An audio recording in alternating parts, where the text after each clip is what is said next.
¿Qué tal, jóvenes? ¿Cómo están? Hoy vamos a hablar de un tema súper importante, la diabetes mellitus.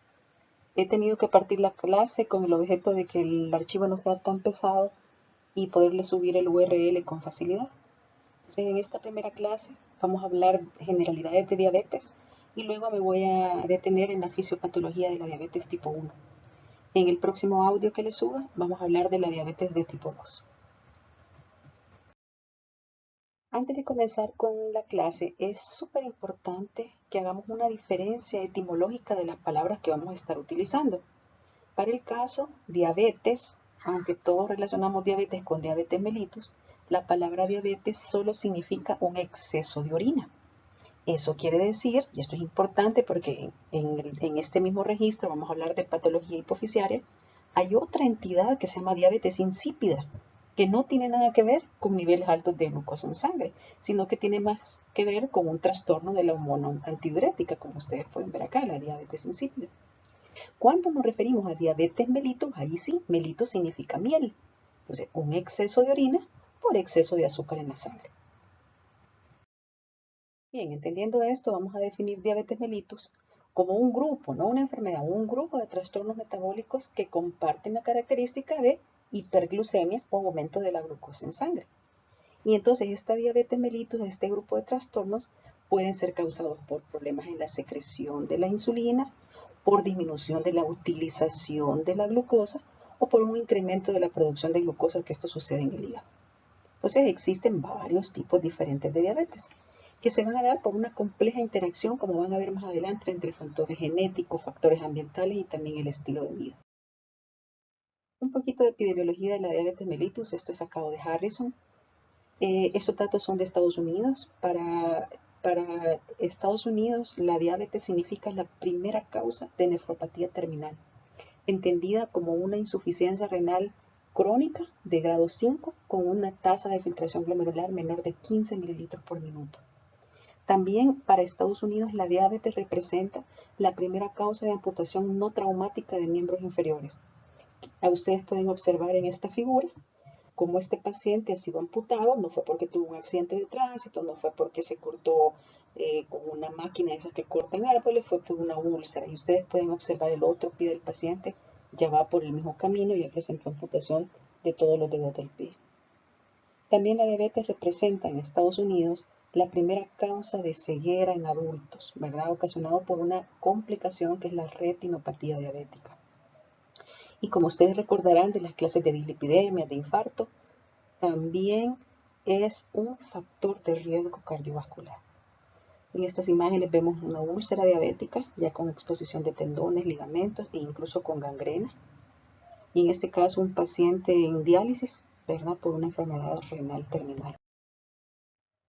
Más datos de epidemiología. La prevalencia de diabetes ha aumentado impresionantemente en los últimos años. De hecho, habían 30 millones de diabéticos en 1985 y en el 2013 teníamos 382 millones, 10 veces el aumento. Las proyecciones de la Federación Internacional de Diabetes para el 2035 es que van a haber 592 millones de personas diabéticas. Se ha relacionado definitivamente la diabetes tipo 2 con obesidad, sedentarismo y obviamente el envejecimiento de la población. También algún factor local, por ejemplo, se dice que la prevalencia de diabetes entre pacientes entre 20 y 79 años cursa el 23 al 37%. Y en estos países es donde más alta prevalencia tenemos de diabetes, como Tuvalu, Micronesia, las Islas Marshall, Kiribati, Vanuatu, las Islas Cook, Arabia Saudí, Nauru, Kuwait y Qatar. Estoy seguro que la mayoría de nosotros no sabemos exactamente dónde están localizados estos países, pero la OMS tiene su registro, que son los países que registran más altos niveles de prevalencia de pacientes diabéticos. Los países que presentan más números de individuos diabéticos, aquí no es necesariamente porque sea un país con altos niveles de incidencia y prevalencia, sino que por los niveles altos de población. Entonces, ustedes, China, imagínense, tienen 98.4 millones de pacientes diabéticos, la India 65.1, Estados Unidos 24.4, que representa el 9% de la población, Brasil tiene 11.9 millones de pacientes viviendo con diabetes y Rusia 10.9 millones. Definitivamente también hablábamos del envejecimiento como un factor directo relacionado con la génesis de diabetes. Y en 2012 la prevalencia de diabéticos en pacientes menores de 20 años era de 0,2 para los menores de 20 años y de 12% para los mayores de 20 años. En individuos que cursan más de 65 años, la prevalencia, miren cómo casi se duplica, 26,9%. De hecho, la mayoría de diabéticos tienen entre 40 y 59 años. Bien, también hay una variación geográfica, lo que hablábamos anteriormente con la incidencia. Se dice que Escandinavia es la región con más alta incidencia. No se olviden de estos términos. Incidencia es el número de casos nuevos de una enfermedad. Hablamos de los países anteriores, Vanuatu, etcétera, era prevalencia, casos nuevos más casos antiguos. También las islas del Pacífico y el este medio tienen alta incidencia de diabetes de tipo 2, intolerancia de la glucosa. Eso significa IgT, intolerancia de la glucosa. Ven aquí un mapa que solo está tratando de representar en millones la cantidad de personas viviendo con diabetes en los diversos continentes. Ustedes pueden ver que en Centroamérica no hay datos, ¿verdad? Entonces yo los animo a que hagamos investigación, ¿verdad? A que tengamos nuestros propios datos como país. Eso nos ayuda para tomar mejores decisiones en salud. Bien, dijimos al inicio que la diabetes es un grupo de enfermedades. Entonces vamos a hablar ahora de que la diabetes se va a clasificar con base al proceso patógeno que culmina en hiperglicemia. Y en base a eso tenemos 4 grandes grupos de diabetes. La diabetes de tipo 1, la diabetes de tipo 2, la diabetes gestacional, gravídica o del embarazo y otros tipos de diabetes. Vamos a hablar un poquito de eso. O sea, por ejemplo, diabetes tipo 1 y diabetes tipo 2. ¿Cuáles son las diferencias? Varias. La edad de aparición, se dice que la tipo 1 aparece en la infancia o en adultos jóvenes, aunque podría manifestarse en cualquier edad, pero es más frecuente en la infancia o adultos jóvenes. El tipo 2, por el contrario, se presenta en edad mediana o en ancianos, pero también puede aparecer en niños y adolescentes que tengan esta característica, obesos. Vamos a ver antecedentes familiares. La tipo 1 hay un riesgo genético definido, ¿verdad? Pero la mayor parte de los casos son esporádicos. En la tipo 2 hubo un importante componente genético poligénico en la mayoría de los casos. Desencadenantes ambientales en tipo 1 desconocidos en gran medida. Vamos a hablar ahora de cuáles factores ambientales están relacionados o por lo menos están estudiando que tengan que ver con el desarrollo de la diabetes tipo 1. Y en la tipo 2, factores ambientales, la obesidad y el sedentarismo. Necesidad de insulina. El tipo 1 necesita insulina para sobrevivir. La tipo 1. Ya vamos a explicar por qué. Y es porque en la tipo 1 hay una destrucción de la célula beta pancreática. Y la célula beta pancreática es la que produce insulina.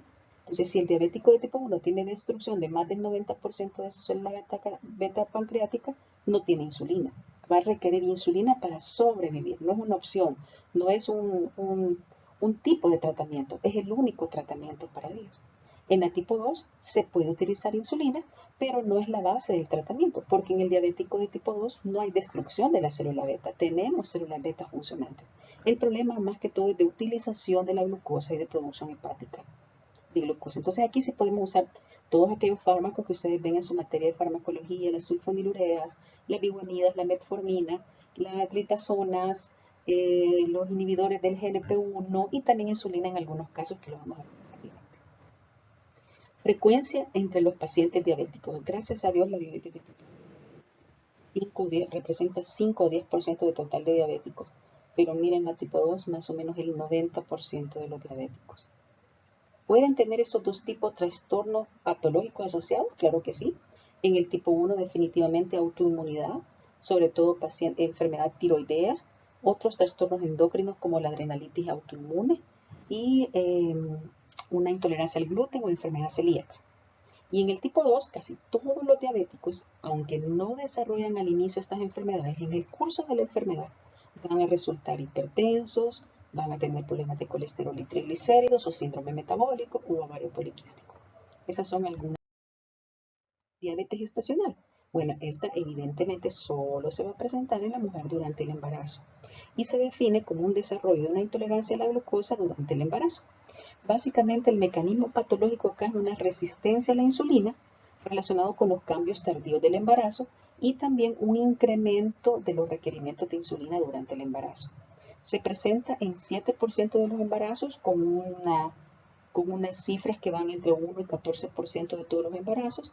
Aquí es importante recordar que la mayoría de pacientes tiende a recuperar la tolerancia normal después del parto, pero estas pacientes que desarrollaron diabetes durante el embarazo tienen riesgo de padecer diabetes mellitus de tipo 2 en los próximos 10 a 20 años. La ADA, que es la Asociación Americana de la Diabetes, recomienda que la diabetes mellitus diagnosticada en la primera visita prenatal se le llame diabetes mellitus, no diabetes gestacional. Esta paciente ya era diabética antes de quedar embarazada. El problema es que no se había hecho sus exámenes y no sabía. Entonces, si usted llega al primer control prenatal, 5 o 6 semanas de amenorrea, recién le está diciendo que está acá saliendo embarazada y ya su glucosa está en los rangos de diabetes, que ya vamos a hablar cuáles son los criterios, eso no es diabetes gestacional, aunque haya sido diagnosticado ya usted embarazada, porque se supone que usted ya venía con el trastorno desde antes. Esto es súper importante de entender. ¿Cuándo entonces se hace el diagnóstico de diabetes gestacional? Allá por la semana 24 se hace un test que se llama test de O'Sullivan. Entonces, si en ese momento la glucosa está dentro de ciertos rangos, que también vamos a hablarlos más adelante, entonces vamos a hacer el diagnóstico de diabetes gestacional. Otros tipos de diabetes. En estos incluyen varias enfermedades de origen genético. Por ejemplo, alteraciones para la secreción de insulina o de la acción de la insulina por fallo en los receptores. Alteraciones metabólicas que trastornan la insulina, trastornos en las mitocondrias, los MODY, que son un subtipo de diabetes que se caracterizan por transmitirse por herencia autosómica dominante, con un inicio precoz de hipoglicemia, normalmente antes de los 25 años, y con un trastorno en la secreción de insulina. Mutaciones en el receptor de insulina, enfermedades exócrinas del páncreas. Aquí no nos olvidemos que el páncreas tiene una función exócrina cuando se encarga de las enzimas para la digestión, ¿verdad? Y la función endocrina, que tiene que ver con la secreción de hormonas como la insulina, el glucagón, la somatostatina. Entonces, enfermedades exócrinas del páncreas, como la pancreatitis aguda, también pueden conllevar a un desarrollo de diabetes mellitus. Las hormonas que antagonizan la acción de la insulina, y aquí primordialmente el glucagón, también la adrenalina, y otras endocrinopatías, como cuáles, acromegalia o exceso de hormona del crecimiento. A menudo el paciente acromegálico tiene hiperglicemia y sería un tipo especial de diabetes, que no es ni tipo 1 ni tipo 2. Bien, entonces en este cuadro, yo sé que este cuadro está un poco eh, lleno, completo, pero es súper importante que lo veamos. He sacado de la medicina interna de Cecil. Aquí están las 4 clasificaciones que acabamos de ver. La diabetes de tipo 1, la diabetes de tipo 2, la número 3, los otros tipos de diabetes que acabamos de mencionar, y la 4, la diabetes gestacional.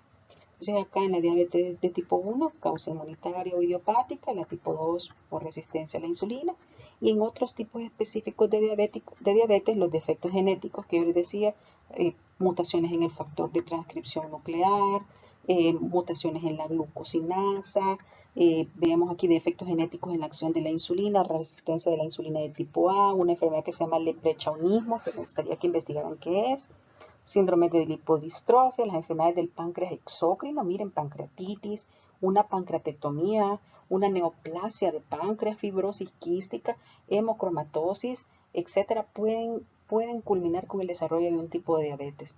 Endocrinopatías, la acromegalia, hablábamos anteriormente, el síndrome de Cushing, un glucagonoma, el feocromocitoma, hipertiroidismo, etcétera. Fármacos también pueden estar ayudando a desarrollo de diabetes, como el uso de glucocorticoides de forma crónica. Miren acá, agonistas beta adrenérgicos, ¿se les viene a la mente alguno? Salbutamol, claro. Tiazida, diuréticos muy frecuentemente usados en el paciente hipertenso. Y dantoína, un anticompulsivo también bastante usado. Y miren otro, inhibidores de las proteasas. Estos se utilizan ahora en el tratamiento del paciente VIH. Ustedes saben que tenemos una alta incidencia de pacientes VIH que están usando estos medicamentos. No se nos debe escapar chequear la glucosa, porque estos fármacos pudieran estar ocasionando hiperglicemia. Infecciones, pacientes con rubiola congénita nacen con la rubiola, su madre la transmite por la vía materna, placentaria, y estos pacientes desarrollan diabetes al nacer. El citomegalovirus y el virus Coxsackie, del cual vamos a hablar también más adelante. Algunas formas infrecuentes de diabetes inmunitaria y otros síndromes genéticos que pudieran asociarse a diabetes. El síndrome de Down, el síndrome de Klinefelter, el síndrome de Turner, la ataxia de Friedreich, la corea de Huntington y el síndrome de Prader-Willi. Bien, evolución de la glucosa de sus valores normales en sangre a la dieta. Esta tabla es súper importante, tiene mucha información. De hecho, estas flechitas que ustedes ven acá nos hablan de la evolución. Miren el diabético de tipo 1. Dijimos que es por una destrucción de la célula beta del páncreas. ¿Cuánto va a ser eso? No lo sabemos, pero normalmente es en la infancia, o sea que en algún momento el niño va a tener una tolerancia normal de la glucosa. Luego que sus células beta se vayan destruyendo, va a presentar alteraciones de la glucosa en el ayuno o alteraciones de la tolerancia a la glucosa. Y luego va a terminar en diabetes. Este paciente necesita insulina para sobrevivir. Ahora vean el tipo 2. El tipo 2 inicia con una tolerancia normal a la glucosa, que luego pasa a prediabetes o alteración de la glucosa en ayunas y luego en diabetes. ¿Qué significa esto? Que se necesita insulina para control, no para sobrevivir. Pero llama la atención que esta flecha tiene una flecha hacia acá, cosa que la flecha verde de la tipo 1 no la tiene. ¿Qué significa eso? Que si nosotros hacemos una buena intervención farmacológica y no farmacológica, el paciente puede regresar a una tolerancia normal a la glucosa de tipo 2. Otros tipos específicos de diabetes. Entonces aquí dicen también que la misma evolución de tolerancia normal a prediabetes y luego a diabetes, con algunos casos que pudieran regresar en la tolerancia normal. Por ejemplo, yo les decía que un caso de diabetes podría ser por pancreatitis. Si el paciente sale adelante, resoluciona su pancreatitis, el paciente pudiera ser que regrese a lo normal de la glucosa y ya no desarrolla diabetes. La diabetes estacional también se supone que lleva un curso hacia diabetes, pero que después del parto puede estar normal. Pero ustedes saben que esta paciente tiene predisposición y en algún tiempo va a volver a ser diabético. O sea, esta línea en negro equivale a los años o a la evolución. Otro dato importante que tiene esta tabla son los criterios de laboratorio para hacer diagnóstico. Entonces, vamos a decir que los criterios de laboratorio para decir que la tolerancia de la glucosa está normal son 3 criterios. Primero, la glucosa en ayunas. Segundo, la glucosa 2 horas después de comer. Y tercero, la hemoglobina glicosilada. Ya vamos a hablar de cada uno de ellos. ¿Cuáles son los valores normales? Entonces, digamos, nosotros no somos diabéticos, tenemos tolerancia normal a la glucosa, significa que nuestros exámenes de estos 3 que acabamos de hablar tendrían que estar en los siguientes valores. Glucosa en ayunas, menos de 100 miligramos por decilitro. En esta tabla se ponen unidades de milimol por litro, pero en el país no usamos esos valores, usamos miligramos por decilitro. Entonces, glucosa en ayunas menor de 100 para decir que no somos diabéticos. Glucosa 2 horas postprandial o 2 horas después de comer. Para un paciente sin diabetes tiene que estar menos de 140.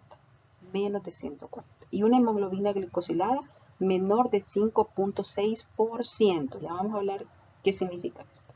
Entonces, si yo les preguntara en el examen o en el corto, ¿cuáles son los criterios de laboratorio para decir que un paciente tiene tolerancia normal a la glucosa? Ustedes deberían colocar glucosa en ayuno menor de 100, glucosa 2 horas postprandial menor de 140 y hemoglobina glicosilada de menos de 5.6%. Siempre que les pidamos datos de laboratorio, por favor no olvidar colocar las unidades. Bien, pero después de esta tolerancia a la glucosa, todos pasamos a la etapa de prediabetes cuando tenemos factor genético, ambiental, etc. O una patología específica o embarazo. Y entonces la primera etapa antes de desarrollar diabetes, pero ya hay hiperglucemia o aumento del nivel de azúcar en sangre, se llama prediabetes. Y en prediabetes vamos a estudiar dos entidades. La que se llama alteración de la glucosa en ayunas, que es entendida como una glucosa en ayunas entre 100 y 125 miligramos por decilitro.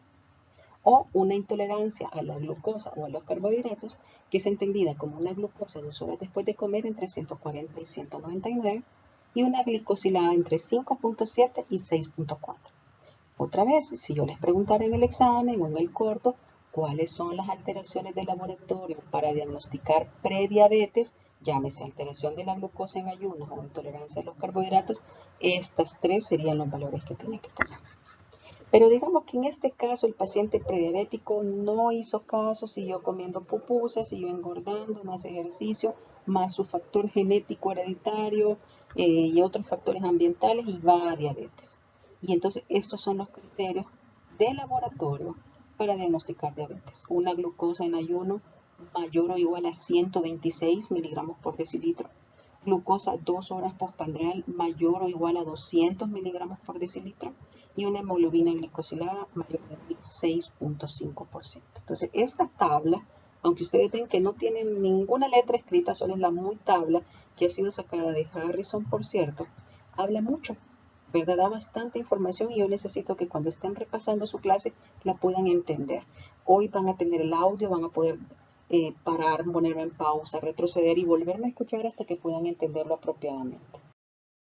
Bien, diagnóstico de diabetes. Entonces ya hablamos un poquito de que la tolerancia normal de la glucosa va de una glucosa normal a una homeostasis alterada de la glucosa hasta diabetes mellitus.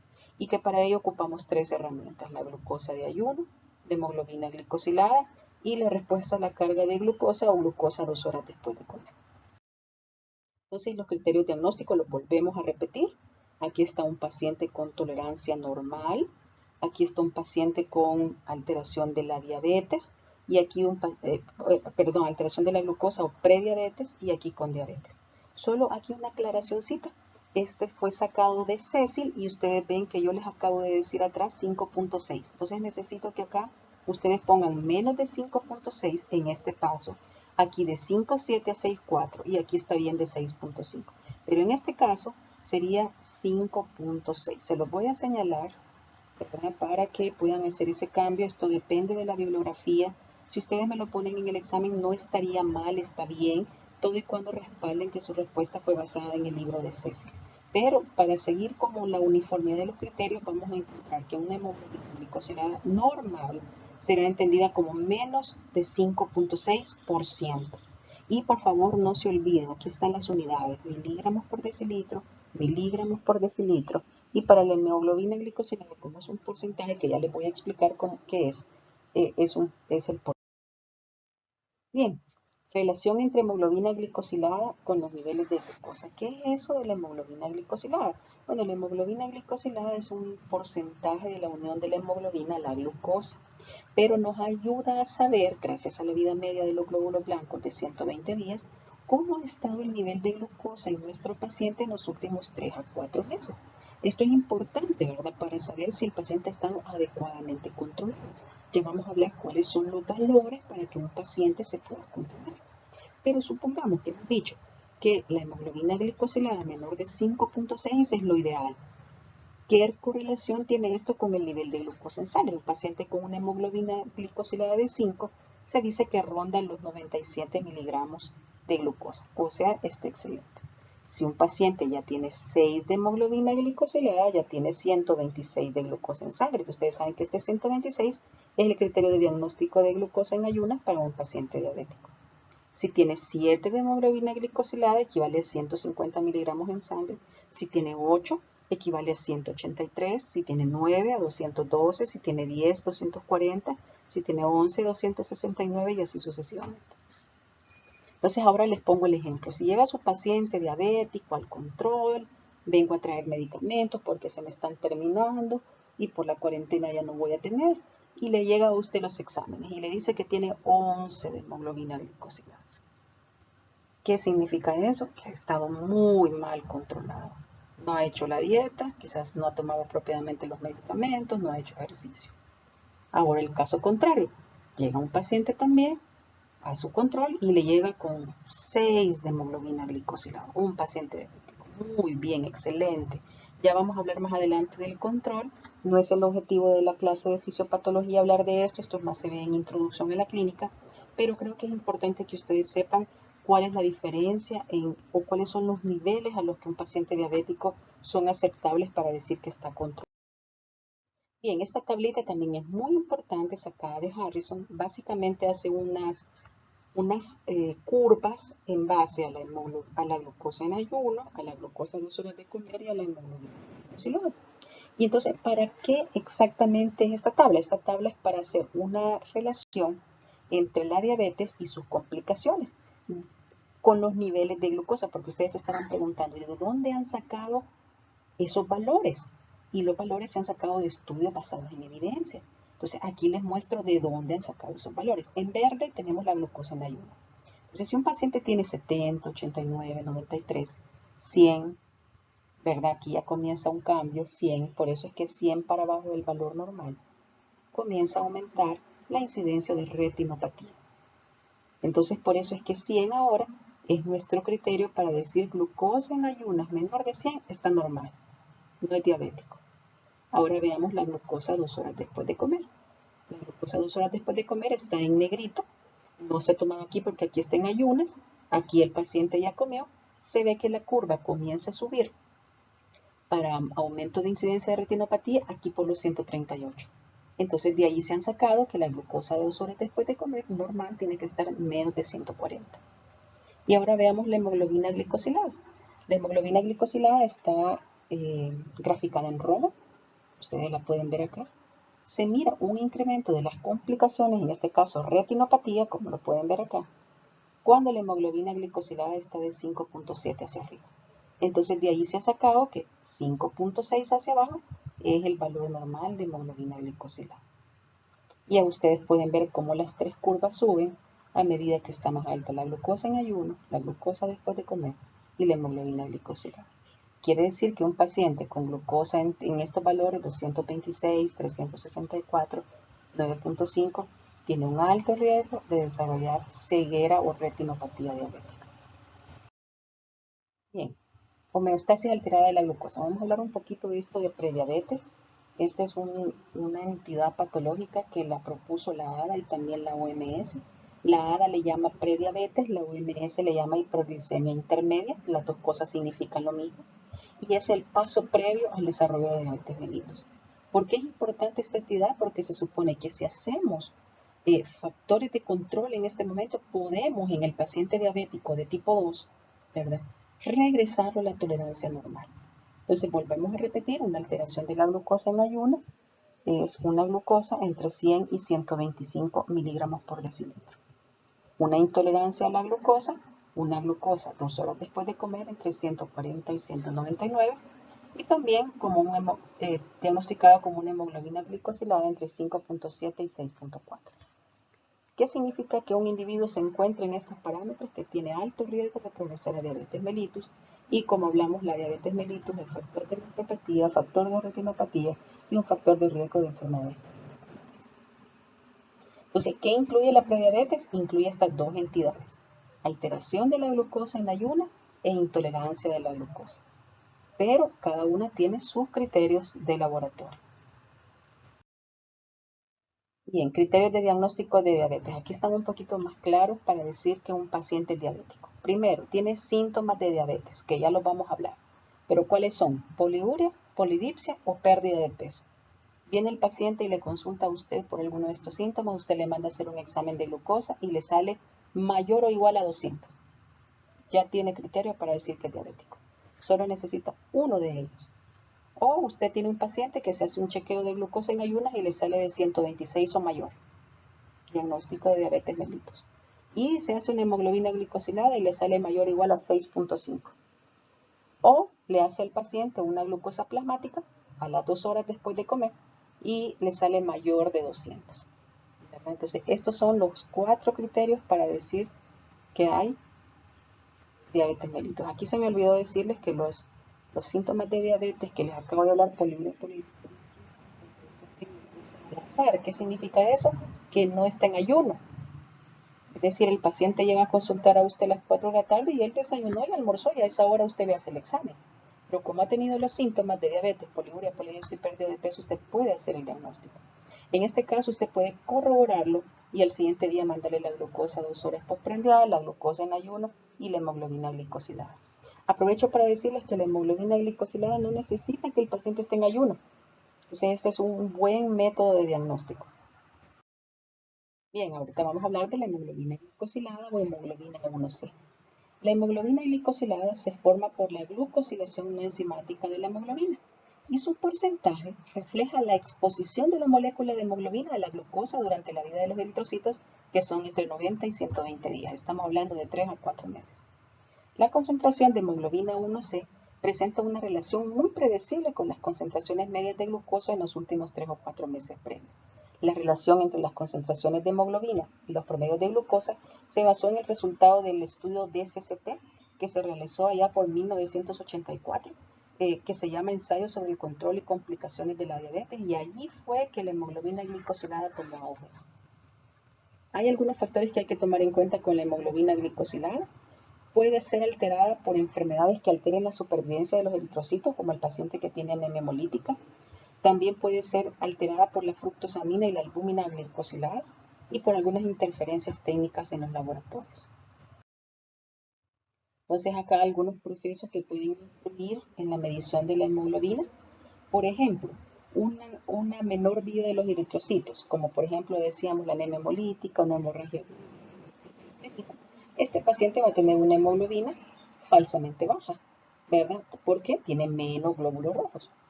Un aumento de la vida de los eritrocitos, como por ejemplo la anemia por déficit de hierro. Aquí la hemoglobina glicosilada va a estar falsamente alta. Una alteración en la glucación por suplementos de dosis altas de vitamina A y C, como se está viendo, es que todas las personas han comprado vitaminas para evitar el coronavirus, pudieran falsamente bajar los niveles de hemoglobina glicosilada. Interferencias en la prueba por la presencia de otras formas de hemoglobina, como la hemoglobina S, la G, la D, la C y la E, o la hemoglobina F. Y aquí van a estar falsamente elevados o falsamente bajos. Y también pacientes que presentan otras enfermedades como la nefropatía o insuficiencia renal, hepatopatía, transfusiones de eritrocitos o el origen africano. Y aquí ustedes ven cómo van a estar de acuerdo a su proceso o enfermedad de base. Esto es importante tomarlo en cuenta cuando estamos ante un paciente. Y la anamnesis, ¿verdad? Que es lo que nosotros les enseñamos en la nosología. Es súper importante poder hacer un detalle de todos los procesos o enfermedades que el paciente tiene, los medicamentos que consume, para poder tomar una buena decisión a la hora de indicar terapéutica farmacológica. Bien, aquí otra vez les presentaba esta imagen porque la hemoglobina glicosilada puede también ser utilizada como un predictor de complicaciones según sus niveles. Bien, diabetes. Primero, buscamos factores de riesgo. Y esto lo hacemos en la historia clínica. Preguntamos si el paciente tiene algún antecedente familiar de diabetes. Acá, familiares importantes en primer grado de consanguinidad, llámese padres o hermanos. Si tiene obesidad, entendido como un índice de masa corporal mayor de 30. Yo aquí les animo a que hagan la corrección. Esto es de Harrison, pero Harrison también se equivoca, ¿verdad? Una obesidad es un índice de masa corporal mayor de 30. Este sería el índice de masa del sobrepeso mayor de 25, ¿verdad? Sobrepeso y obesidad son factores de riesgo para diabetes, entonces yo entiendo por qué puso 25. Inactividad física habitual, no hacer ejercicio. Por ejemplo, hoy en cuarentena y en general en nuestra vida diaria los salvadoreños no somos muy atléticos. Y es súper importante explicarle al paciente que esto es muy bueno para evitar enfermedades cardiovasculares y diabetes. Su raza, por ejemplo, tienen mayor riesgo de diabetes los estadounidenses de raza negra, los hispano-estadounidenses, sobre todo de origen mexicano, los americanos nativos, los de ascendencia asiática y los isleños del Pacífico. Tener prediabetes, llámese como intolerancia de la glucosa, alteración de la glucosa en ayuna o una hemoglobina glicosilada entre 5.7 a 6.4 previamente identificada. Antecedentes de diabetes gestacional o haber tenido el parto de un niño con un peso mayor de 4 kilos. Ser hipertenso, llámese a eso una presión arterial mayor o igual de 140 a 90 milímetros de mercurio. Otro factor de riesgo para diabetes, tener el colesterol HDL menor de 35 y los triglicéridos mayor de 250 o ambas cosas. Tener ovario poliquístico o acantosis nígricas y tener un antecedente de enfermedad cardiovascular. Bien, ¿cómo detectamos la glucosa? Usamos básicamente la glucosa en ayuna y la hemoglobina glicosilada. Esto se hace sobre todo en diabetes tipo 2. ¿Qué es lo importante de la detección? Que muchos pacientes cumplen los criterios de laboratorio, pero no tienen síntomas y no le creen a uno, ¿verdad? No, doctor, ¿cómo voy a tener eso? ¿Verdad? Y uno le está demostrando con los exámenes. Aquí un consejo es que repitamos los exámenes. Digamos, mire, ok, pudo ser un error de laboratorio, verifiquémoslo en otro laboratorio y entonces hablamos. Los pacientes con diabetes tipo 2 pueden tener alteraciones de la glucosa hasta 10 años antes de hacer el diagnóstico. Eso es súper importante. La mayoría de diabetes tienen ya una o más complicaciones relacionadas con la diabetes cuando se hace su diagnóstico. Y el tratamiento temprano de la diabetes de tipo 2 altera favorablemente la historia natural. ¿Qué significa esto? Podemos regresar a un paciente con diabetes de tipo 2 a una tolerancia normal con un buen tratamiento no farmacológico y farmacológico. ¿Cuándo tienen que hacerse esos exámenes? En los mayores de 45 años, cada 3 años, esto según la ADA, y en los adultos de cualquier edad que tengan sobrepeso, como decíamos en los factores de riesgo. Ahí en cualquier momento. Aquí en El Salvador, las guías no son tan apretadas como en Estados Unidos por el tema de los seguros. Usted puede llegar a cualquier médico y hacerse un chequeo, o simplemente puede ir al laboratorio y hacerse un chequeo y luego pasar una consulta. Y nuestra gente es bien clavada en este sentido y se hacen exámenes cada 3 meses, cada 6 meses. Lo que uno recomienda en la práctica es que por lo menos una vez al año se han salido normales. Si han salido anormales, entonces el médico dirá con cuánta frecuencia se los va a repetir. Bien, vamos a hablar un poquito de fisiología. Esto es súper importante para poder entender la patología, la fisiopatología de la diabetes mellitus. Recuerden que ahorita no estoy hablando de diabetes tipo 1, tipo 2, estoy hablando en general. Entonces, la homeostasis de la glucosa refleja un equilibrio entre la producción de la glucosa por el hígado y la captación o utilización periférica, especialmente por el músculo esquelético. Importante recordar que hay dos hormonas súper importantes en esta homeostasis de la glucosa. La primera, la insulina. Esta es la reguladora más importante de este equilibrio metabólico, pero también mecanismos neurales, señales metabólicas y otras hormonas como el glucagón resultan en un control integrado del suministro y utilización de glucosa. ¿Verdad? Sobre todo aquí recordar la insulina es secretada por la célula beta pancreática, secretada inmediatamente al haber niveles altos de glucosa en sangre. Ella lo que va a ocasionar es que la glucosa entre a las células de sus tejidos diana, tejido graso, tejido musculoesquelético. Pero si no tuviera la insulina un contrarregulador, nos quedaríamos en hipoglicemia, ¿verdad? Porque ella va a bajar todos los niveles de glucosa en sangre. Entonces, al llegar a ciertos niveles, normalmente 60, 70, sale también por la célula alfa del páncreas la secreción de glucagón. Y esto es para contrarrestar los efectos de la insulina y mantener un equilibrio. Bien, en estado de ayuno tenemos bajos niveles de insulina. Usted se despierta con hambre, tiene bajos niveles de insulina. Entonces, en estado de ayuno se incrementa la producción de glucosa, promoviendo la gluconeogénesis, que es producción de glucosa a partir de otros sustratos que no son glucosa. Entonces, si usted es de los que se levanta por la mañana, se va a la universidad o al trabajo y no desayuna, su cuerpo ha hecho andar gluconeogénesis, es decir, va a formar glucosa a partir de proteínas, aminoácidos y de grasas, porque no le ha dado a usted glucosa en el desayuno. También puede echar a andar la glucogenólisis, que es romper el glucógeno, que es la forma en cómo se almacena la glucosa en el hígado, y producir glucosa. Y también en estado de ayuno se reduce la captación de glucosa en los tejidos sensibles, es decir, no se utiliza tanto la glucosa para mantener los niveles normales. También promoviendo la movilización de precursores almacenados en forma de aminoácidos y grasas, la lipólisis, de donde van a salir los sustratos para que se pueda llevar a cabo la gluconeogénesis. El glucagón, secretado por las células alfa del páncreas, es secretado cuando los niveles de glucosa o de insulina están bajos, y este estimula la glucogenólisis y la gluconeogénesis por el hígado y la médula renal. En el periodo postprandial es bastante diferente. La glucosa provoca un aumento de insulina y una caída del glucagón, revirtiendo los procesos que acabamos de ver. La insulina es una hormona anabólica, promueve el almacenamiento de carbohidratos y la síntesis de grasa y proteína. La mayor parte de la glucosa postprandial es usada por el músculo. La insulina estimula la captación muscular de la glucosa.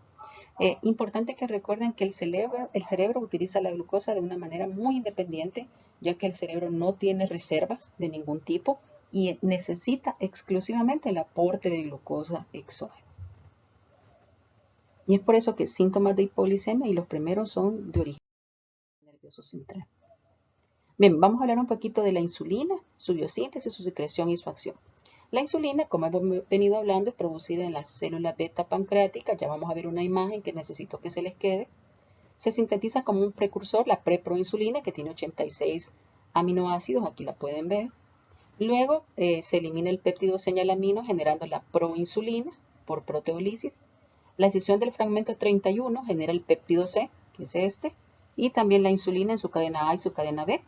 Estas dos últimas moléculas, el péptido C y la insulina A, se almacenan juntas y se segregan simultáneamente de los gránulos de la célula beta. Bien, y aquí tenemos una célula beta pancreática. Yo estoy segura que esta imagen ya la han visto en farmacología, porque aquí se evidencia o se expresa el mecanismo de acción de uno de los fármacos antidiabéticos orales más importantes como son la sulfonilurea.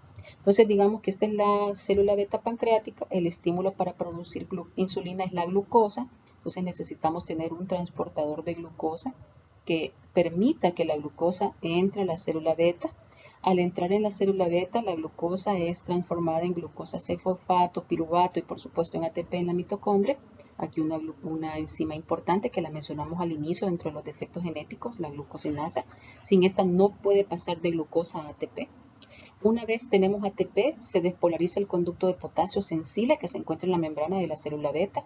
Al despolarizarse sale potasio de la célula, ¿verdad? Se despolariza la célula, entra calcio a la célula y gracias al AMP cíclico y a las incretinas, los gránulos secretores liberan insulina y péptido C. Esto es súper importante. Entonces, estímulos, la glucosa, la despolarización del conducto sur, donde actúan las sulfonilureas, y luego el AMP cíclico. ¿Y qué se secreta de la célula beta? Insulina, péptido C y péptido amiloide. Bien, acción de la insulina. Una vez que se secreta insulina, la sangre venosa portal, el 50% se degrada en el hígado y solo el resto pasa a la circulación general para fijarse a sus receptores en sus órganos diana. Ya vamos a hablar de esto. Una vez unida a su receptor, la insulina estimula la actividad de la tirosincinasa, que responde con autofosforilación del receptor, recluta algunas moléculas de señalización intracelular que le vamos a llamar IRS, y estas activan la vía de la sinasa de fosfatidiliinositol. Y eso tiene una función súper importante y por eso se las he puesto en un color diferente. Y esto estimula la transposición de los transportadores GLUT4 a la superficie celular. Y esto es un suceso crucial para que se pueda dar la captación de glucosa por el músculo esquelético y el tejido adiposo. Otras acciones que hace la insulina al unirse a sus receptores favorece la síntesis de glucógeno y la síntesis de proteínas y lipogénesis. Esta imagen van a entender mejor. Esta es una célula de músculo liso. En la superficie se encuentran los receptores de insulina. Entonces, al llegar la insulina, se une a su receptor, induce la activación de la tirosincinasa, recluta proteínas IRS y esta hace que el GLUT4 que se encuentre dentro de la célula ahora se transcoloque o se transponga y se coloque en la membrana celular. Esto permitirá, esto es el GLUT4, transportador de glucosa, permitirá que la glucosa entre a la célula, ¿verdad? Y que haga todo el mecanismo de metabolismo y almacenamiento para guardarse en el tejido muscular para cuando se necesite. Bien, vamos a hablar hoy sí de la fisiopatología de la diabetes. Un poquito de epidemiología, la incidencia de diabetes, como vimos en las primeras diapositivas, es más frecuente en la infancia, la diabetes tipo 1. Tiene también variación geográfica, sexo, antecedentes familiares y origen étnico. Las mayores tasas de diabetes infantil se encuentran en Escandinavia y por Finlandia. Y la incidencia en niños hasta los 14 años es de 37 a 65 casos por 100.000 habitantes. Se afectan ambos sexos durante la infancia, pero en los primeros años de los adultos se afectan más los hombres. La incidencia de diabetes de tipo 1 infantil aumenta de forma rápida en todas las poblaciones, pero sobre todo en los menores de 5 años, y esto lo que nos hace pensar es que hay una intervención ambiental. De hecho, se cree o se ha estudiado que cuando las personas se trasladan a una región de menor incidencia de diabetes a una región de mayor incidencia, el riesgo de diabetes también aumenta, ¿verdad? Lo que sugiere aquí un factor ambiental. Factores de riesgo. Bueno, el primer riesgo de desarrollar diabetes de tipo 1 es significativamente mayor en pacientes parientes cercanos. Entonces, si usted no tiene ningún antecedente familiar de diabetes tipo 1, tiene 0.4% de riesgo de desarrollar la enfermedad. Si su mamá es diabética, usted tiene 1 a 4% de desarrollar diabetes tipo 1. Si es un padre el afectado, de 3 al 8%. Si ambos padres están afectados, tiene 30%. Y si son hermanos no gemelos del paciente afectado, tiene 3 al 6% en la edad de 20 años. Otros factores de riesgo, infecciones virales, particularmente infecciones respiratorias o de enterovirus. No me hagan decir del coronavirus, todavía no se ha estudiado, recuérdense que es un virus nuevo, pero se están haciendo estudios. Vacunas, hay algunos que han tratado de decir que los antígenos que se forman por la vacunación desarrollan diabetes tipo 1 y por esto este movimiento antivacunas, pero los estudios basados en evidencia dicen que no.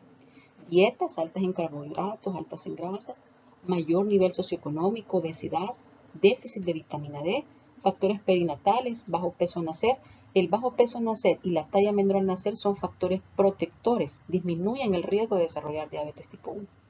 Y en cuanto a la etnia, en Estados Unidos hicieron estudios donde los jóvenes blancos no hispanos tienen mayor riesgo de ser diabéticos, afroamericanos, hispanos, mexicanos y puertorriqueños, isleños del Pacífico y indios americanos. Ellos tienen más riesgo de incidencia, mayor incidencia. Vamos a hablar entonces de predisposición genética. Polimorfismos de múltiples genes han sido reportados en influir en la diabetes de tipo 1. Para poder corroborar eso se han tenido que hacer metaanálisis. Metaanálisis son estudios basados en evidencia de muchos años de seguimiento de pacientes y con todas las características de un estudio bien hecho. ¿Verdad? Entonces, en estos datos de asociación del genoma, se confirmó la asociación identificando 4 locis de riesgo, que son todos estos que ustedes ven acá.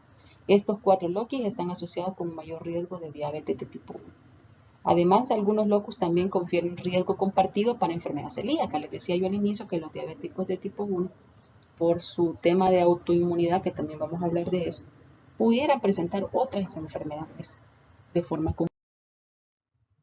En particular, se estima que aproximadamente el 48% de la agregación familiar se puede atribuir a un loci conocido y aquí el complejo mayor de histocompatibilidad contribuye con el 41%. Los principales genes de susceptibilidad para diabetes de tipo 1, llamados IDDM1, están en la región del HLA en el cromosoma 6. Esta región contiene básicamente todos los genes que codifican a las moléculas del complejo mayor de histocompatibilidad de la clase 2 que se expresan en las células de en la superficie celular de las células presentadoras de antígenos, tales como los macrófagos. Ustedes saben que los macrófagos. La prevalencia de estos genes va a variar con el origen genético y esto explica en gran medida por qué la diabetes de tipo 1 es relativamente común en países escandinavos, pero muy poco común en China. Aquí, ojo, ¿verdad? Yo les dije que 98 millones de chinos tienen diabetes, pero 98 millones para China no es nada, ¿verdad? En realidad, desconozco el valor de los habitantes de China ahorita, pero en ellos la diabetes es poco común. En particular, los polimorfismos de un promotor del gen de la insulina y un cambio de aminoácido de una fosfatasa linfocito específica de tirosina, denominada PTPN22, y la diabetes están asociados con riesgo de tipo 1 en múltiples poblaciones. Esto que les estoy hablando es genética, es pura genética. Yo sé que es un poco complicado, pero es necesario que como médicos generales también un polimorfismo en el gen citotóxico asociado a los linfocitos T antígeno 4 fue mostrado para ser asociado con el riesgo de diabetes mellitus en un metaanálisis de 33 estudios donde participaron más de 5.000 pacientes. ¿Para qué se hacen estos estudios? Y esto es para ver si podemos hacer modificaciones genéticas, ¿verdad? Porque si no, la ciencia no avanza. Tenemos que buscar objetivos y poder encontrar las susceptibilidades. Bien, autoinmunidad. Hablamos de genética y vamos a autoinmunidad. Se han encontrado unos autoanticuerpos de células de los islotes, que los vamos a llamar como ICA. Estos se detectaron por primera vez en el suero de pacientes con enfermedad poliendocrina autoinmune. Pero ahora 85% de los pacientes diabéticos de recién diagnóstico tienen estos anticuerpos. Entonces estos se han estudiado en vastedad para tratar de identificarlos.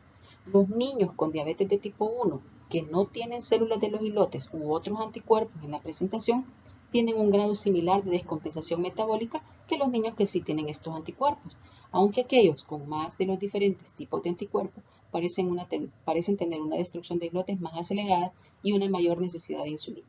¿Qué quiere decir esto?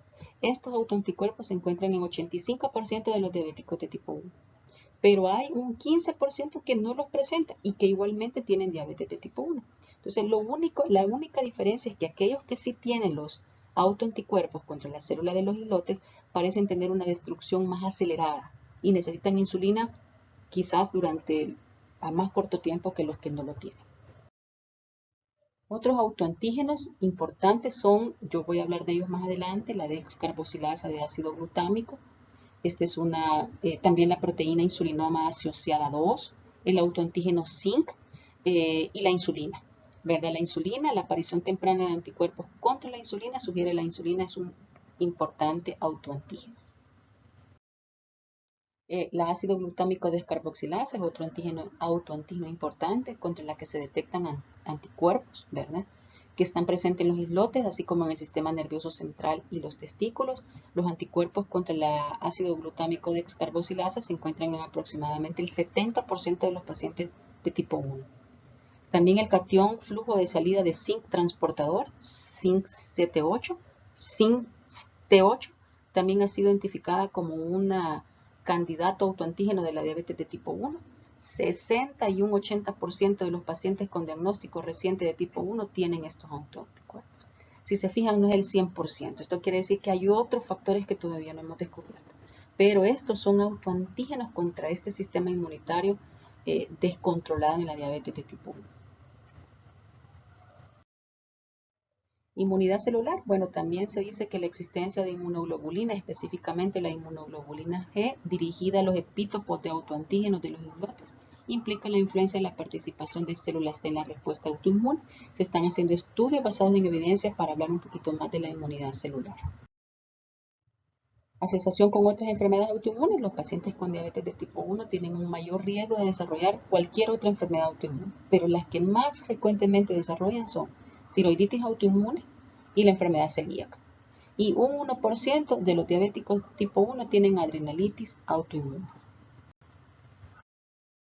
Factores ambientales. Las influencias ambientales son otro factor importante en el desarrollo de la diabetes de tipo 1. Hay algunos factores perinatales, una edad materna mayor de 25 años, preeclampsia, una enfermedad respiratoria neonatal o el niño que padeció ictericia, especialmente debido a una incompatibilidad de los grupos ABO. Y un factor protector, niños que tienen bajo peso al nacer, increíblemente, o que son de longitud corta, tienen factor protector para diabetes de tipo 1. Los virus, otro factor ambiental importante, pueden causar diabetes en modelos animales, ya sea mediante infección o la destrucción de la célula beta directamente mediante activación de un ataque autoinmune. Y aquí se menciona mucho al virus Coxsackie. Aquí hay varias posturas. Unos dicen que el virus Coxsackie es un detonador de un proceso autoinmune. Sin embargo, otros estudios han presentado que hay un efecto protector. Entonces, esto se está discutiendo para llegar a una conclusión apropiada.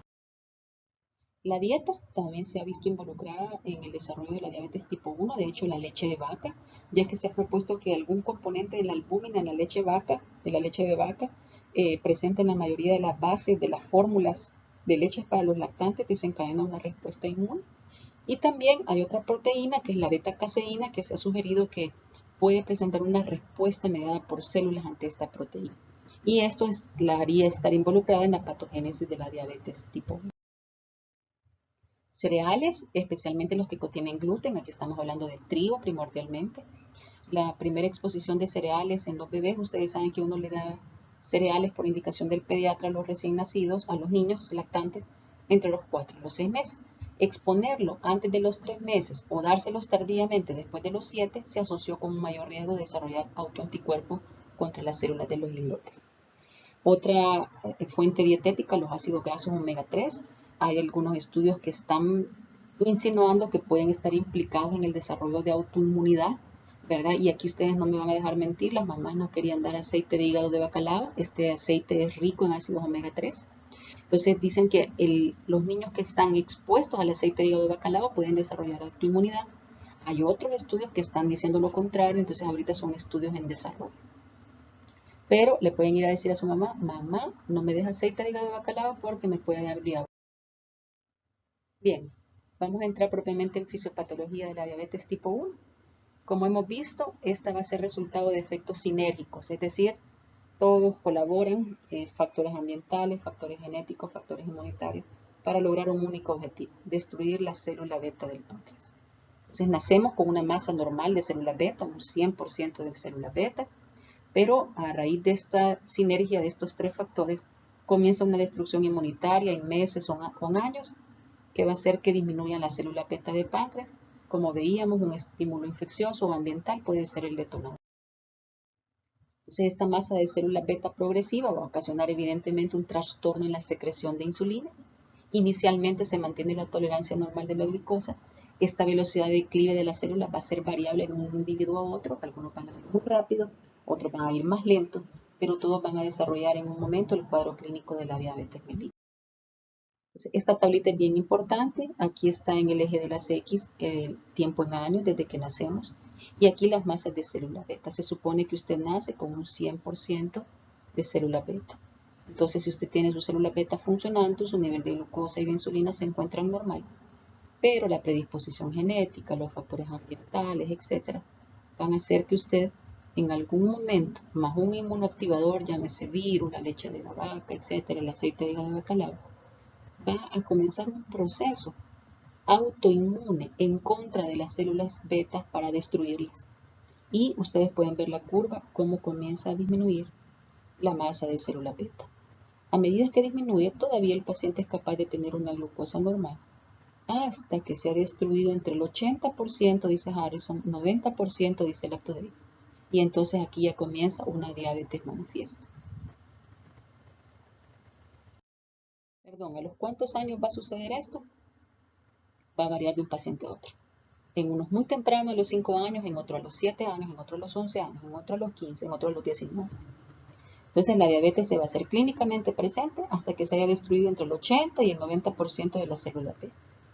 Siempre existirán células beta residuales, un 10 a 20%, pero estas ya no son suficientes para mantener la tolerancia normal. Los sucesos que desencadenan esta transición entre intolerancia y diabetes son aumentos de las necesidades de insulina, por ejemplo la pubertad y también las infecciones.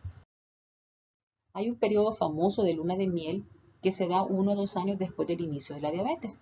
Y en este, sin motivo, se disminuyen las necesidades de insulina. De hecho, el paciente hasta deja la insulina, el diabético de tipo 1 que hemos hablado que la necesita para sobrevivir. Y esta es una fase fugaz de producción de insulina por la célula beta. Tiene una duración variable de persona a persona, pero inminentemente el paciente va a volver a usar insulina para poder sobrevivir. 3 palabras sobre el daño inmunitario de la célula beta. Como hemos hablado desde la clase, la célula alfa produce el glucagón, la célula delta produce la somatostatina, la célula P el polipéptido pancreático y la célula beta la insulina. Estas células son funcional y embriológicamente similares a la célula B, pero de manera inexplicable ellas no son dañadas por el proceso inmunitario que está dañando únicamente a la célula beta. Y esto es importante. Si la célula beta está destruida, pero la célula alfa del glucagón no, vamos a tener un desequilibrio entre la insulina y la glucosa y el glucagón. Y esto va a ser hiperglucemia.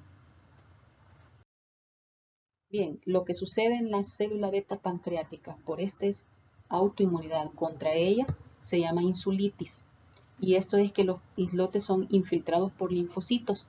Después de la destrucción de la célula beta, el proceso inflamatorio remite y los islotes quedan atróficos. Ahí en patología ustedes pudieron ver islotes pancreáticos atróficos por esta autoinmunidad. Bien, ¿cuáles son los mecanismos de insulitis? Bueno, se cree que es el sistema inmune, dijimos el sistema humoral, celular, ahí andan las inmunoglobulinas también, los autoanticuerpos contra las células de los islotes, que lo llamamos ICA, hacen que linfocitos activados estén en los islotes, en los ganglios linfáticos peripancreáticos. Estos linfocitos proliferan al ser estimulados por proteínas de los islotes, se liberan citocinas, los de siempre, miren, factor de necrosis tumoral, interferón gamma, la interleucina 1. No se sabe cómo, pero hay varios mecanismos involucrados en la muerte de la célula beta. Se cree que metabolitos residuales del óxido nítrico, apoptosis o muerte celular programada, y también los mismos efectos citotóxicos directos de los linfocitos TCD8. No nos olvidemos de lo que son objetivos del proceso autoinmune, anticuerpos contra insulina, anticuerpos contra el ácido glutámico descarboxilasa, como contra la enzima biosintética del GABA, los ICAs, ¿verdad? Y contra el transportador de zinc T8. Inmunomarcadores, bueno, estos autoanticuerpos contra las células ICA son inmunomarcadores, son una combinación de anticuerpos dirigidos contra estas células blancas, sirven como marcadores del proceso en el diabético tipo 1, como decía al inicio, están presentes en 85%, pero hay un 15% en el que no están.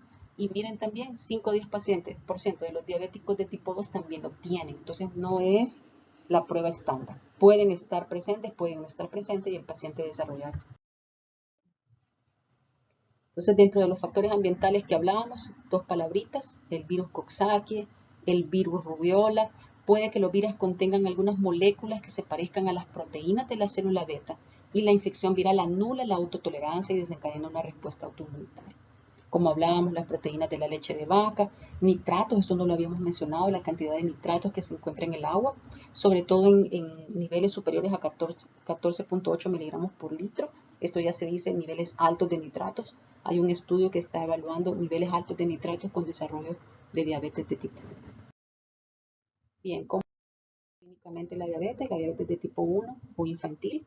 Se presenta de varias maneras, de tres maneras. La primera es la forma clásica con polidipsia, poliuria y pérdida de peso con altos niveles de glucosa en sangre o hiperglicemia y cetonemia. La otra forma es cetoacidosis y la otra es un descubrimiento incidental o silencioso. El paciente se llevó a un control por otros motivos y se le encontró diabetes mellitus. Vamos a hablar tres. El nuevo inicio clásico con polidipsia, poliuria, pérdida de peso, hiperglicemia y cetonemia. Estos pacientes típicamente presentan poliuria. ¿Qué es poliuria? Aumento de la frecuencia miccional. Se produce cuando la concentración de glucosa aumenta por encima de 180 miligramos por decilitro, que esto ustedes saben que es el umbral renal de la glucosa, entonces al excederlo conduce a un aumento de la excreción de glucosa urinaria, eso se llama glucosuria. La glucosuria provoca diuresis osmótica, ¿verdad? E hipovolemia. La poliuria también puede presentarse como nicturia o nocturia, en el paciente diabético infantil que estamos viendo acá, mojan la cama o tienen incontinencia. Es importante preguntar. Polidipsia, esta es la otra forma de presentación, aumento de la sed debido a aumento de la osmolaridad sérica, ¿verdad? Por la hiperglicemia y la hipovolemia. A pesar de la hipovolemia, los pacientes pueden no tener signos de membrana seca o de deshidratación. Y la pérdida de peso, que esto es bien importante. La pérdida de peso es un resultado de la hipovolemia y de un aumento del catabolismo. Entonces, en niños, la deficiencia de la insulina va a afectar la utilización de la glucosa en el tejido musculoesquelético. Aumenta la descomposición de las grasas y de los músculos. Inicialmente el apetito aumenta, pero con el tiempo los niños tienen más sed que hambre y se da cetosis que provoca náuseas, anorexia, lo que contribuye a la pérdida de peso. Cetosis es aumento de los cuerpos cetónicos, producto del metabolismo de las grasas. Tres cuerpos cetónicos, la acetona, el acetoacetato y el beta-hidroxibutirato. Necesito que los tengan en mente. Los síntomas de poliuria y polidipsia están presentes en más del 90% de los pacientes, pero no siempre son los síntomas iniciales. Sin embargo, la pérdida de peso sí es el síntoma de presentación más frecuente en más o menos 50% de los niños y pudiera ser el primer signo de la diabetes de tipo 1. Bien, la otra forma de presentación es la cetoacidosis diabética. Como su nombre lo dice, hay presencia de cetonas, acidosis e hiperglucemia. Cetoacidosis diabética. Vamos a estar usando el CAD para referirnos a él. Este incluye hiperglucemia, diabetes, aumento de glucosa, cetoacidosis, cetosis, cetonas, acidosis metabólica. Es la segunda forma más frecuente de presentación. Los síntomas son similares a lo anterior, pero más graves y aquí acompañados de acidosis metabólica, entendida como un pH menor de 7.35 con un bicarbonato menor de 15. Además de poliuria, polidipsia y pérdida de peso, los pacientes con cetoacidosis presentan un aliento típico, aliento a olor a fruta y hallazgos neurológicos como somnolencia y letargo. El paciente está muy deshidratado. La cetoacidosis diabética puede malinterpretarse como que el niño tiene vómitos y es una enfermedad viral, ¿verdad? Y está enmascarada por la poliuria asociada con la glucosuria. Y la tercera forma de presentación, la menos probable, algunos niños serán diagnosticados con diabetes antes de que inicien los síntomas, que bueno, esta presentación es menos común y ocurre típicamente cuando hay un familiar valga la redundancia, en la familia que es diabético y dice yo tengo miedo que mi niño sea diabético. Entonces lo están haciendo monitoreos de cerca y en uno de esos monitoreos hacen el diagnóstico o un médico con un alto índice de sospecha. Diagnóstico diferencial, debemos de tomar en cuenta que hay otras entidades que pueden cursar con aumento de glucosa en sangre y no son diabetes. Por ejemplo, pacientes críticos como un shock séptico y otras enfermedades críticas a menudo tienen anormalidades en el control de la glucosa. Medicamentos que los niños estén tomando, ya sean infusiones intravenosas de glucosa o agentes simpaticomiméticos agudos o glucocorticoides, tomarlos en cuenta antes de diagnosticar diabetes a un niño. Y la hiperglicemia del neonato, en que podría ser causado por infusión de glucosa, por prematuridad, por estrés, por sepsis, medicamentos o una diabetes neonatal transitoria o permanente. Entonces tomemos en cuenta esto, jóvenes. Esta es la fisiopatología de la diabetes tipo 1. Yo en un audio posterior voy a darles la diabetes de tipo 2. Ha sido un gusto estar con ustedes por esta vía. Estudien, por favor, y que Dios los bendiga.